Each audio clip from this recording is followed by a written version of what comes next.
When I tell you this thing is some heat, this comic book is some heat. Absolute Evil #1, man, the formation of the Justice League in the Absolute Universe. Woo! Okay, I gotta calm down. Yo, what are we waiting on? Roll that intro, cuz. Yeah.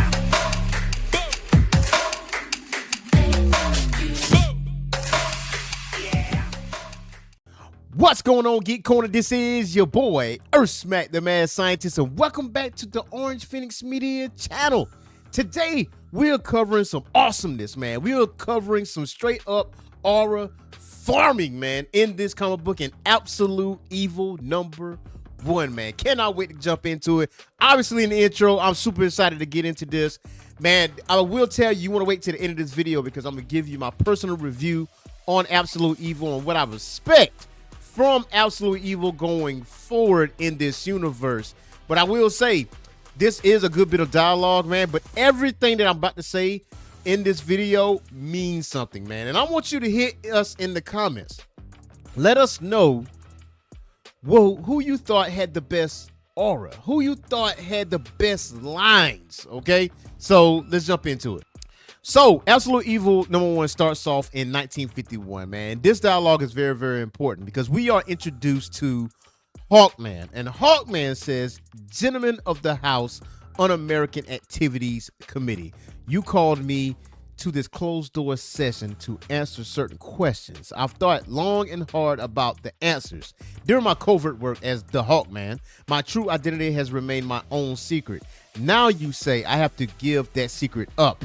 My face, my name, my life, I do consider these my own business, but sometimes business takes a back seat to pleasure. And you know what?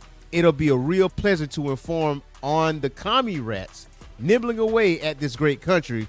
What do you want to know, boys?" Now, from that standpoint, you got to put a pin in that. And now we are introduced to Absolute Green Arrow, man, and it is Oliver Queen. There's nobody else different. It is Oliver Queen, and he's having a little target practice. You know what I'm saying? Like, he's, trying to get ready to go out and do his vigilante stuff. And he was talking to Roy on the phone, and what he says to Roy, he's like, "What? I'm not allowed hobbies? I asked if you wanted in on this, man. Like, what's with the third degree here?" "Oh yeah, I'm going after Jubal Slade." Now, Jubal Slade is kind of like the Jeffrey Epstein in this Absolute Universe. We're not yet introduced to him, but Oliver is on a mission to stop him. And he basically says, "Why not me? All this stuff I have, this money, what does it do? What do I do? What are we actually doing here? Any of us? Because something is killing us all, man. Like some moral cancer is rotting us from the inside, rotting our souls. Like, don't tell me to calm down, Roy. I mean it. You can be in or out, but I'm serious. This is the way I make a difference in the world, This is the direction I was always headed." Now, from that standpoint, Green Arrow will show up later on in this comic. But here enters Hector Hammond. Now, you remember Hector Hammond from Absolute Green Lantern. Okay, now he was at the end of the comic on the last video I did, and I will put that link at the end of this video. Now, Hector is talking to someone on the phone, and he is talking about Jubal Slade. And he actually talking to Jubal Slade. He was like, "Look, a guy turns 40, gets gray hair, gets ideas. I bought a Maserati. Queen grew a conscience. This happens. But take a breath here. What he can actually do. What's his next move? He talks big, sure, but it's Ollie, Like, he doesn't want results. He wants to feel righteous, and nothing feels more righteous than losing. Like, get him around the table. This goes away in a month. I don't know. 5 million? Chump change, sweetie. Just trust me here. Jubes, I know this guy. Ollie Queen is never going to surprise anybody." Now, at this point, he gets into it with the security guy at the door. He's like, "Listen, man, we ain't got no electronics. Anything electronic on your person, you're going to have to leave that outside." And obviously, Hector, being the person that he is, threatens this guy's job, but he's not the one in charge. Now, from that standpoint, he agrees to put his electronics down, and he enters this room. He's at a round table, and someone calls his name, Hector Hammond, and it is Veronica Cale. And who is in this room? Absolute Ra's al Ghul, Absolute Dr. Thawne, and Absolute Joker. Now, from this standpoint, this is basically all of the villains in the Absolute universe right now. So Veronica says, I'm Veronica Cale, National Security Advisor. I'm the boss of this whole outfit. He's like, you had something to say? He's like, look, if we're doing coffee orders, I'll take a macchiato.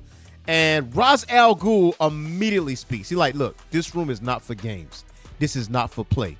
Speak of work or do not speak, bitch. Now, let me just tell you straight out the gate. Now, I added the bitch in there because I know Al Ewing wanted to put it in there. It's just something like Al Ewing will put in there if he was given the latitude to do so. So I just want to just say that, like that bitch at the end, because that just put a button on what Ra's al Ghul said. And he's like, who the hell are you? Like, who do you think you are? And he says, I'm Ra's al Ghul. If you do not know what that means, be glad and be silent, bitch. Had to add that in there too. Like that just, par for the course. Par for the course. Anyway, he said, I was being rhetorical, you putz. But at that point, Dr. Thawne was like, look, I have to side with Mr. Al Ghul on this. Our time is more valuable than any resource on Earth, Hammond. Far too precious to waste on your little jokes. Now, from that standpoint, you get a look from Absolute Joker, and he says, agreed. I don't enjoy jokes. And it got a little silent. He was like, yeah, I know who you are, laughing boy. And Thawne says, if we all know who we are, can we get on with this? I know I've got work to do. Now, from that standpoint, Veronica Cale gets back to basics, and she gives a little bit of a history. And chill out and sit back and relax and hear this.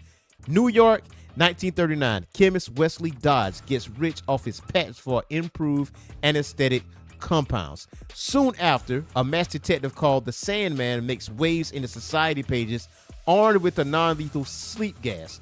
Wesley Dodds is a young idealistic romantic. It's not hard to put two and two together.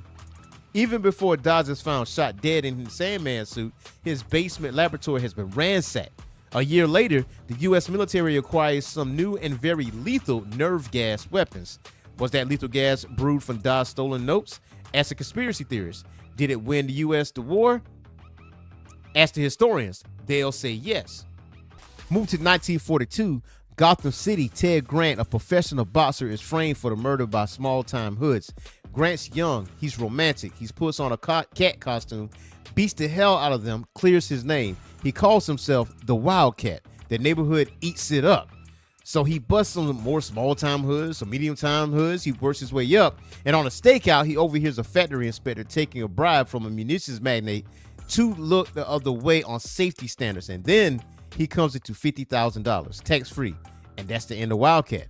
Grant buys a gym, and he trains a couple of champions, dies peacefully in his sleep at age 81.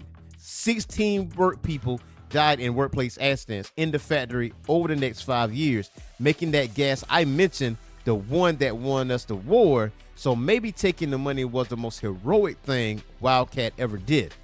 Now, fast forward over to 1951 with Iron Monroe. He said rumor had it he could stop a bullet at 50 yards and outrun a locomotive. He decides he wants to fight a never-ending battle for truth and justice. The never-ending battle seems to involve a lot of socialist meetings. He called before HUAC and a special closed-door session around the same time as a couple of other adventurers of the same period. But Monroe refuses to name names, calls McCarthy a demagogue. That's the end of him. Within a year, he's living in a lonely shack in the Nevada desert, which accidentally targeted for a chemical weapons test. Somehow filed the wrong paperwork, apparently. Monroe's lungs weren't as tough as the rest of him, but they were just as red. 3 out of 100 examples throughout history. There have been individuals who acted outside the status quo, and the status quo has dealt with those individuals one way or another who remembers them now. So it goes, and so it has always gone up until now. So basically what Cale is saying is that anytime that there was a hero or someone that just wanted to do things the right way, either they got paid off or they mysteriously died or some type of accident happened. So either way it goes, they've been pretty much at the top of their game this whole entire time. But now things is a little different. And she goes on to say the Gateway event, so called because It took place in Gateway City, and because it apparently opened the door to a whole new bag of craziness. That thing is called a tetracide. It was the second most dangerous creature to appear that day. This is the most dangerous. She arrived here from hell. She deafened the city. She became a Gorgon, turned the tetracide to stone, and then destroyed it with one punch. She also, and this is the part I find most concerning, took operational command of the scene. Troops on the ground deferred to her. Based on what exactly? Her bearing, her tone, mind control? Why was she not arrested? At the same time, word spreads of another creature. This one is male, violently disrupting Lazarus Corp operations in Brazil, shrugging off artillery that would have blown a hole right through Iron Monroe, melting tanks with its eyes. Following which, a trained peacemaker agent ignores the Brainiac algorithm's recommendations and writes her after-action report directly in somewhat poetic detail. And Roz interjects, you're more interested in how the report was written than the contents? So like, it's indicative of a trend. Gotham City, this one is human, or we think he is, but he seems to redefine what a human can be. He appears and vanishes like a ghost. He somehow built his resources into the city itself. He wears an axe blade on his chest, for God's sakes.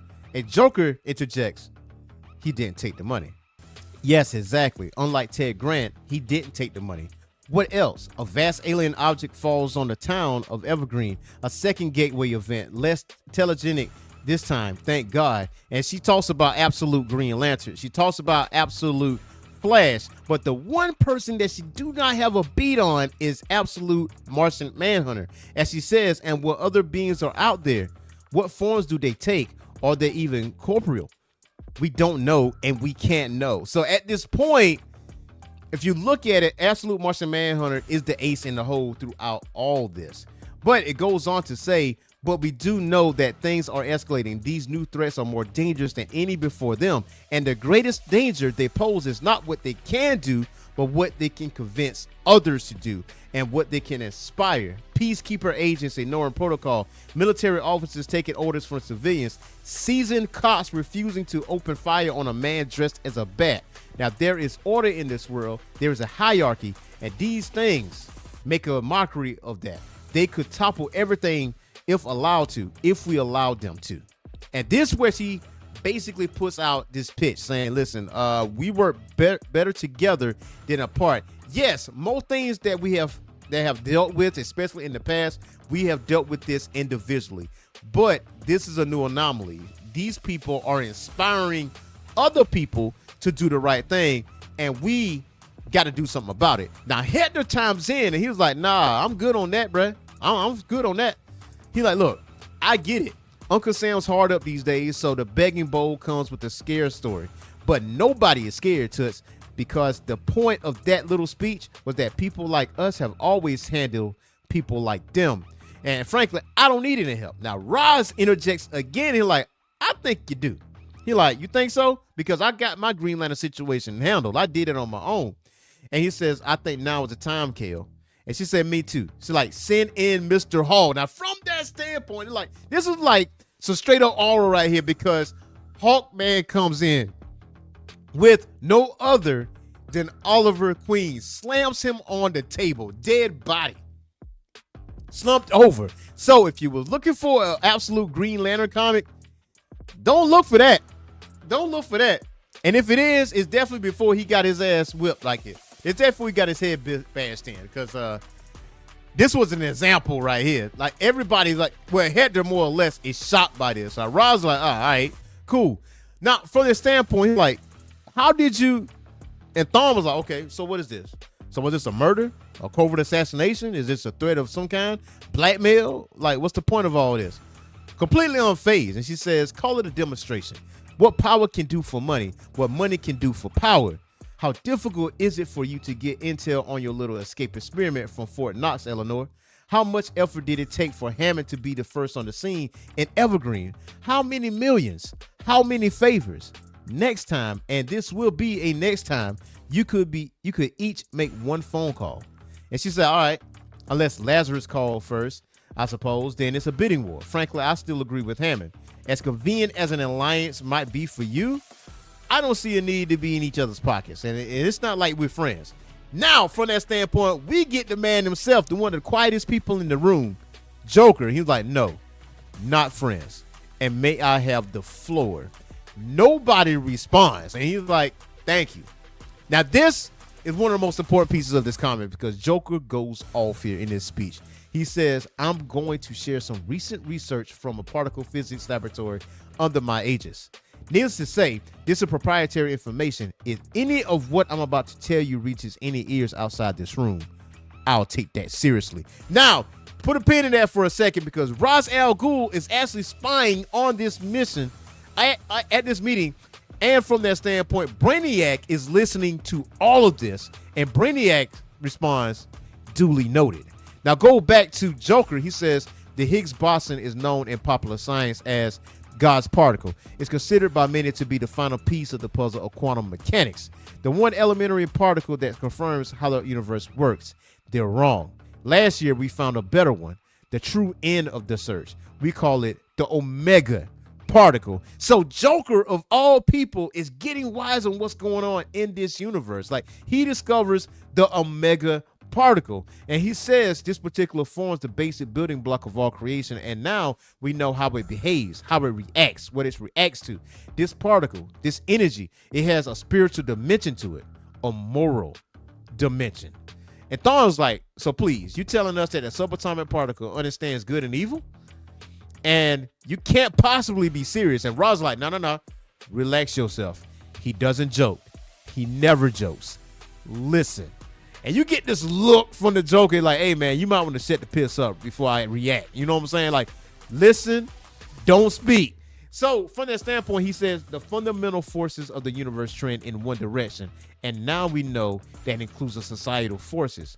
Gravity distorts the universe, and so the river runs. The curtain falls, the yoke is heavy, and except that man is tethered to the earth, we do not believe a man can fly.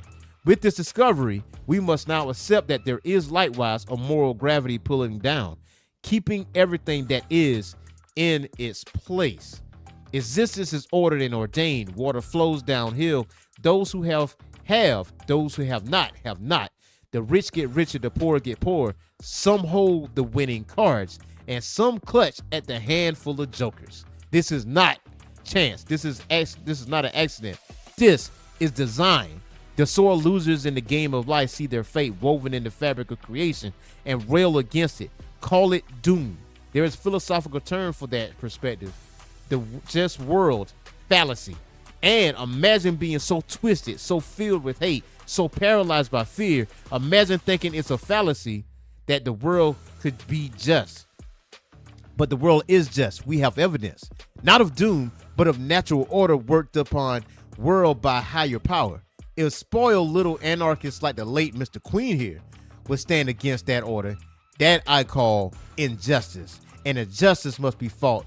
Chaos must be fought. We must fight it. And how can we fail? God is on our side. And so are we friends? We are not. To claim friendship with any of you would insult you. To succumb to friendship is against the moral order. But we can be allies. Here in this room, our watchtower looking down from high above the herd, we can be in league.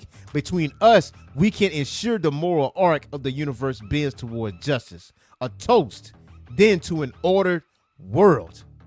And to our Justice League. This is the Justice League tower. Boy, man, this is the formation of the Justice League, man. I cannot wait to see what's going on with this. But yo, check it. Understand something. This is not the end, all right? This is not the end. Hold on. Because we go over to Brainiac, and he says fascinating data.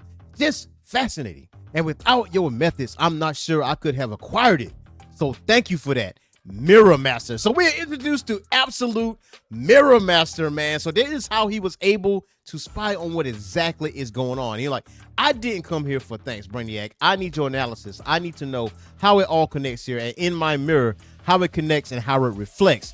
And Brainiac goes on to say, indeed, a measure of balance suits my own goals. Hammond balances Ra's and the Hawkman.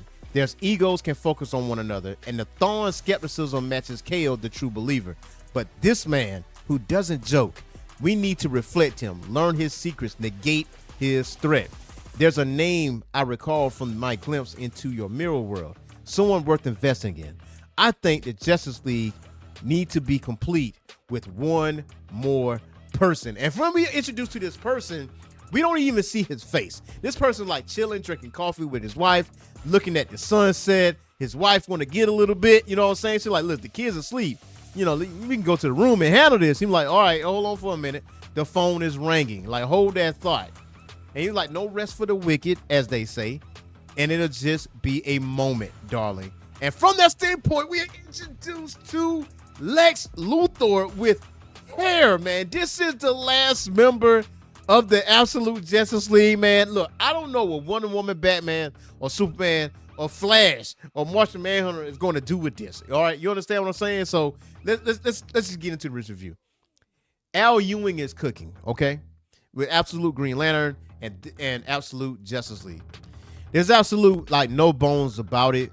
Like, this is probably like one of the best comics I read in a good bit. And I read a lot of good comics, but it's probably one of the best ones, man. This is straight up aura farming. You understand what I'm saying? Like, straight up aura farming. There wasn't a whole lot of action there, but it was a whole lot of important pieces of information going forward, because obviously we got a DCKO event. And, you know, from what we were told, like, Absolute Universe is not going to end after the DCKO event. So I'm very anxious to see what goes on further in the Absolute Universe and what this new group is going to be called. Like, obviously, they're going to be called the Justice League. But what Superman, Wonder Woman, and Batman, what are they going to call ourselves? What are they going to call their group? Like, what's going to happen there? We just don't know. But one thing we do know, though, this group of people, some of the best minds in DC, it's a problem. It's a problem. And I think the only way things going to go south is if the Joker, which is basically the wild card in this group, because Brainiac needs someone to balance him out. And honestly, Lex Luthor says, how can I be of help? Now, Luthor might be the ace in the hole. Joker might be, well, I can't say Joker's the ace in the hole. Well, we never know. But on the hero side of things, the ace of the hole is Absolute Martian Manhunter, because they don't have any intel on this man. This man is, or alien rather, he is an enigma in this. So only time will tell. Yo, you ought to know what to do. Hit that like and subscribe button. Hit that notification bell and hit us in the comments and tell us what you thought about Absolute Evil #1, the formation of the Absolute Justice League, man. Also, if you are a newcomer, go ahead and hit that notification bell, and there's a little drop-down menu. And in that drop-down menu, you definitely want to hit that all button. That way you get notified on all of our content, whether it's live or recorded. So until next time, y'all, peace.